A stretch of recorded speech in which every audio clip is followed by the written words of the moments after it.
जैसा कि हमने पिछले एपिसोड में देखा था कि साइनर डेथ गॉड बन जाती है और रेलम ऑफ डेथ का पूरा ही कंट्रोल अब साइनर के अंडर में आ जाता है, जहां पे साइनर अपनी पावर का इस्तेमाल करके रेलम ऑफ डेथ का पूरा ही स्ट्रक्चर चेंज कर देती है। जहां पे इससे पहले पूरा ही रेलम ऑफ डेथ तबाह हो चुका था, वो अब यहाँ पे पूरी ही तरीके से हरा भरा हो जाता है। वहीं पे साइनर अब वहाँ पे गॉडहुड पाथ को समन करती है और उस गेट को समन करके सीधे ही उसके अंदर एंटर कर जाती है लॉन्ग हाउचन की मदद करने के लिए, क्योंकि यहाँ पे अब साइनर जैसा कि डेथ गॉड बन चुकी है, अब यहाँ पे बहुत ज़्यादा ज़रूरत पड़ने वाली है लॉन्ग हाउचन को। मेरे प्यारे से दोस्तों, इस एपिसोड को स्टार्ट करने से पहले मैं अपने व्यूवर्स और जिन प्यारे भाइयों ने मेरी पिछली वीडियो पे कमेंट किया है, मैं उन सबको तहे दिल से धन्यवाद कहना चाहता हूँ। साथ में मेरे प्यारे से नए व्यूवर्स, आप भी इसी तरीके से कमेंट कर सकते हैं। मैं आपके कमेंट का स्क्रीनशॉट लेके अपनी नेक्स्ट वीडियो में उसे शो ज़रूर करूँगा। इंसानियत के आगाज़ से ही लोग दुनिया की हर चीज़ से स्पिरिचुअल एनर्जी को एब्जॉर्ब करते आए हैं, और जैसे जैसे ये ताकत बढ़ती गई, उनकी बॉडी में एक बुनियादी तब्दीली आई। सिर्फ 10 पॉइंट ऑफ स्पिरिचुअल पावर से कोई इंसान एक बड़े से बड़े पेड़ को भी गिरा सकता था, उसे काट सकता था। और अगर वो इंसान 100,000 पॉइंट्स ऑफ स्पिरिचुअल पावर को अचीव कर ले तो वो कुदरती आफत को भी रोक सकता है। लेकिन अगर कोई अपनी हदों को तोड़कर 1 million point of spiritual power तक पहुंच भी जाए तो बस वो डिविनिटी के किनारे तक ही पहुंचता है। उससे ऊपर एक ऐसी ताकत मौजूद है जो कि इन सारी ही ताकतों से ऊपर होती है, पावर ऑफ द गॉड। तभी हम देखते हैं जो वर्ल्ड डिस्ट्रक्शन में डूब चुका था, वहाँ पे गॉडेस ऑफ लाइट अपीयर होती हैं और उन सभी लोगों को बचाने लगती हैं। तभी नैरुतो वाइस कहता है कि सिर्फ एक ट्रू गॉड ही रीतियों को कंट्रोल कर सकता है, दुनिया को रीशेप कर सकता है और अपनी मर्जी का जहाँ बना सकता है, यानी कि वर्ल्ड बना सकता है। लेकिन इस रास्ते पर चलने के लिए एक शख्स को ट्रायल ऑफ द गॉडहुड से गुजरना पड़ता है और उन तमाम गॉड के जजमेंट को कबूल करना पड़ता है। एक वक्त था जब ये सब गॉड्स इस कॉन्टिनेंट पर मौजूद थे, आज सिर्फ उनकी फाइनल प्रोजेक्शन ही बाकी है, जहाँ पे हम sky God, nature God, light of God और बीस्ट गॉड को देखते हैं, जो कि उस तबाह हो रही दुनिया को फिर से रीशेप कर रहे होते हैं। सारे ह्यूमैनिटी, बीस्ट, स्काई, अर्थ, सभी चीज़ों को फिर से बना रहे होते हैं और सारे ही ह्यूमंस को वो सभी लोग प्रोटेक्ट कर रहे होते हैं। और तभी यहाँ पे सीन प्रेजेंट में आता है और हम गॉडहुड के पाथ को देखते हैं, जहाँ पे लॉन्ग हाउचन सीढ़ियों को चढ़ते हुए सीधे ही गॉडहुड के पाथ के करीब जा रहा था। लॉन्ग हाउचन के सामने 4 गॉड के प्रोजेक्शन मौजूद होते हैं, जो कि असल में आखिरी प्रोजेक्शन थे अगले गॉड को चुनने के लिए, जिसमें से पहली होती हैं गॉडेस ऑफ लाइट, दूसरी गॉडेस ऑफ बीस्ट, तीसरी गॉडेस ऑफ स्काई और चौथी गॉडेस ऑफ नेचर। तभी वहाँ पे गॉडेस ऑफ लाइट कहती हैं कि लॉन्ग हाउचन, मेरे चूजन वन, मैं तुम्हारे लिए ट्रायल ऑफ गॉडहुड के दरवाजे को खोल रही हूँ ताकि तुम डिवाइन पावर को हासिल कर सको।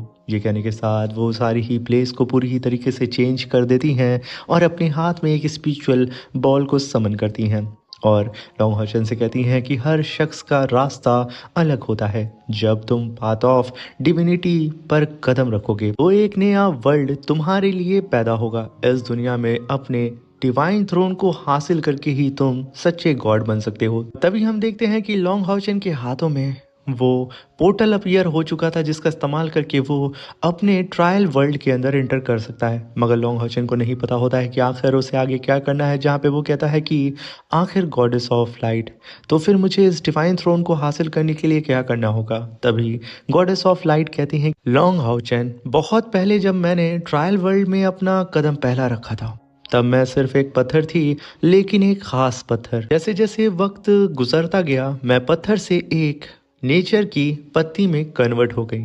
उसके बाद मैं हर चीज़ के साथ बार बार टकराई, उनकी ज़िंदगी को महसूस किया, उनकी नकल की, उनके जैसा बनने की कोशिश की। मैंने यहाँ तक कि जानवर, इंसान, हर एक चीज़ की नकल करके उनकी ज़िंदगी को मैंने अपने ट्रायल वर्ल्ड के अंदर जिया और उनके एहसास को, उनके जीने के तौर तरीके को मैंने सिर्फ वहाँ पे महसूस नहीं किया था, मैंने उनकी ज़िंदगी जी थी। पूरी एक ज़िंदगी, और उसके बाद दूसरी ज़िंदगी, और फिर उसके बाद तीसरी ज़िंदगी, और आखिरी में मैं ह्यूमन बनी और रोशनी की गहराइयों में मैंने अपना डिवाइन थ्रोन ढूंढ लिया। लेकिन मेरा सफ़र तुम्हारे लिए काम का नहीं है, क्योंकि तुम्हारी मंजिल तुम्हारी अपनी होगी। लॉन्ग हाउचेन, मैं चाहती हूँ कि तुम नया गॉड ऑफ लाइट बनो और इस होली डीमन कॉन्टिनेंट को रोशनी से उजागर कर दो।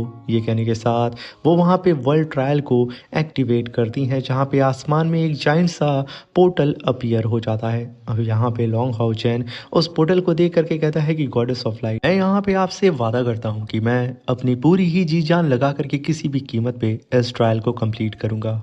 मैं आप लोगों के भरोसे पे खड़ा उतरूंगा। ये कहने के साथ हाउचेन उस ट्रायल वर्ल्ड के अंदर एंटर कर जाता है और तभी हमें ट्रायल वर्ल्ड के अंदर का सीन दिखाया जाता है, जहाँ पे कुछ लोग कहते हैं, सूरज तुम डूबना नहीं, डार्कनेस हमें निकल मत जाना, हम उम्मीद से भी भरे, उम्मीद से दो गुना दुआ करते हैं कि हमारा सेवियर आएगा और हमें बचाएगा। मगर तभी वहाँ पे कई सारे गोस्ट अपीयर होते हैं और उन सारे ही कल्टीवेटर्स की सोल को एब्सॉर्ब करना स्टार्ट कर देते हैं। चारों ही तरफ अब दहशत का माहौल छा जाता है और सब के सब वहाँ पे तड़पना शुरू कर देते हैं। मगर तभी एक शख्स की आंख में उम्मीद की किरण जलती है और वहाँ पे एंट्री होती है लॉन्ग हाउचेन की, जो कि आते के साथ आसपास में मौजूद जितने भी सोल्स होती हैं उन सभी लोगों के ऊपर अपनी स्वॉर्ड से अटैक करके सारे ही ह्यूमंस को ट्रायल वर्ल्ड के अंदर बचाना शुरू कर देता है। पल भर में लॉन्ग हाउचेन ने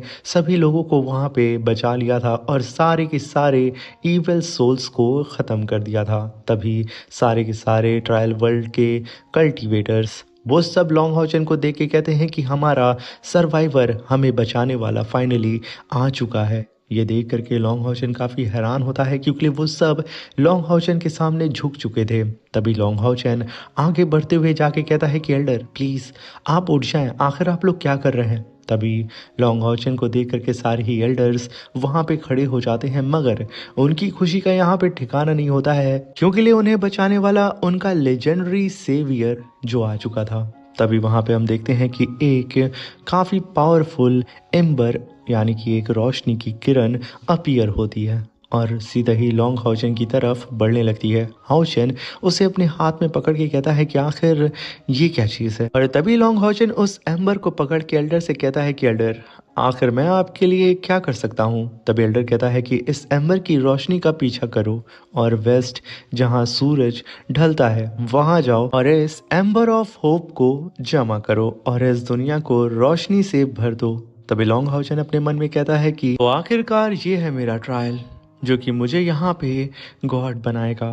मुझे अब बिना ही वक्त ज़ाया किए इस ट्रायल को यहाँ पे कंप्लीट करना होगा। ये कहने के साथ लॉन्ग हाउचेन बड़ी ही तेज़ी से उस एम्बर को पकड़ता है अपने हाथों से और उड़ते हुए सीधा ही वेस्ट की ओर रवाना हो जाता है, जहाँ पे लॉन्ग हाउचेन के चेहरे पे एक और उम्मीद की किरण हमें नज़र आ रही थी। और वहीं पे गॉडहुड पाथ के अंदर goddess of light long Haochen को जाता हुआ देख के खुश होकर के कहती हैं कि कितना खूबसूरत होगा अगर ये वाकई में गॉड ऑफ लाइट बन गया। मगर तभी वहाँ पे इन लोगों की खुशी में दखल देने के लिए ऑस्टिन ग्रिफिन की एंट्री होती है।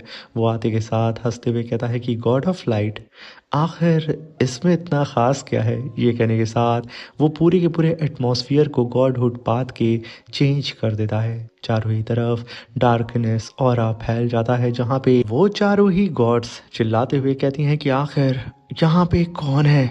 तभी वहाँ पे ऑस्टिन ग्रिफिन, जो कि उन लोगों के सामने ठीक सिंहासन पे बैठ के कहता है कि इतने लो लेवल के गॉड का इतना शोर आखिर क्यों।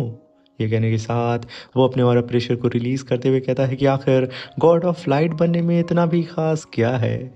ये कहने के साथ जब वो चारों ही गॉड्स अपने सामने गॉड ऑफ डिस्ट्रक्शन को देखती हैं, उनकी हालत ख़राब हो जाती है और वो सब के सब लॉन्ग हाउचेन के वर्ल्ड ट्रायल को प्रोटेक्ट करने लगती हैं। यहाँ पे ऑस्टिन ग्रिफिन उन लोगों को ऐसा करता हुआ देख के कहता है कि मुझे गलत मत समझना। ये कहने के साथ वो अपने ऑरा प्रेशर को रिलीज करता है और उन लोगों के ऊपर ग्रेविटी प्रेशर लगा के उन्हें वहीं पे सप्रेस कर देता है और आगे बढ़ते हुए कहता है कि मैं वो अच्छा वाला बड़ा भाई नहीं हूँ, लेकिन इस वक्त मैं उसकी मदद करने वाला हूँ, लॉन्ग हॉर्चन की। तभी वहाँ पे गॉडेस ऑफ लाइट एकदम परेशान हो जाती हैं कि आखिर ऑस्टिन ग्रिफिन यानी गॉड ऑफ डिस्ट्रक्शन यहाँ पे क्या करेगा। तभी हम देखते हैं कि ऑस्टिन ग्रिफिन सीधा ही वर्ल्ड ट्रायल के पास जाके खड़ा हो जाता है और मुस्कुराते हुए कहता है कि लिटिल ब्रदर, मैं तुम्हारे पास आ रहा हूँ। ये कहने के साथ वो तुरंत इस ट्रायल के अंदर एंटर कर जाता है। उसके जाते ही गॉडहुड पाथ का एटमॉस्फियर पूरी ही तरीके से अब नॉर्मल हो जाता है। तभी गॉडेस ऑफ लाइट और भी ज़्यादा परेशान होते हुए गंभीर आवाज़ में कहती है कि गॉड ऑफ डिस्ट्रक्शन लॉन्ग हॉर्चन के ट्रायल वर्ल्ड में घुस गया है, मगर यहाँ पे उसका इरादा क्या है, वो करने की क्या कोशिश कर रहा है। तभी वहाँ पे गॉडेस ऑफ लाइट की बात को सुनकर के गॉडेस ऑफ स्काई कहती हैं कि फिक्र मत करो, जिस ट्रायल वर्ल्ड में चैलेंजर जाते हैं वो एक दूसरे से बिल्कुल अलग होते हैं। अगर साफ शब्दों में कहूँ तो लॉन्ग हॉर्चन एक अलग ट्रायल दे रहा होगा और गॉडेस ऑफ डिस्ट्रक्शन वो अलग ट्रायल के अंदर एंटर किया होगा। तो ना चाहते हुए भी गॉड ऑफ डिस्ट्रक्शन लॉन्ग हॉर्चन को नुकसान नहीं पहुंचा सकता है। ये सुनकर के वहाँ पे गॉडेस ऑफ लाइट को थोड़ा सा तो चैन आता है, मगर वो यहाँ पे goddess of destruction Austin Griffin की पावर के बारे में अच्छी तरीके से वाकिफ़ हैं। इसी के साथ ये शानदार सा एपिसोड यहाँ पे ख़त्म होता है। Thank you for watching.